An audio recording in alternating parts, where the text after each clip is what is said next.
నమస్కారం ఘంటారావానికి స్వాగతం. ముందుగా ప్రధానాంశాలు. ఢిల్లీ ఏపీ భవన్లోని పౌర సరఫరాల శాఖ దుకాణం సీజ్. బియ్యం బస్తా తూకంలో తేడాతో మంత్రి నాదెండ్ల నిర్ణయం.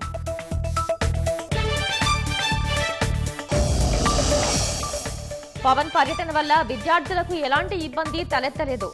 జేఈఈ పరీక్షకు వెళ్లలేకపోయారు అన్న వార్తలు అవాస్తవమన్న అనిత. మాజీ మంత్రి కారుమూరిపై తణుకు పోలీసులకు టీడీపీ నేతల ఫిర్యాదు.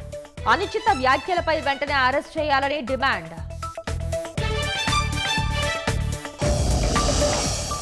తహబూర్ రాణాను భారత్కు అప్పగించిన అమెరికా.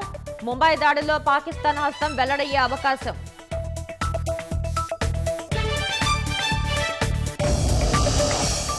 పూర్తి స్థాయిలో అమల్లోకి అమెరికా ప్రతీకార సుంకాలు.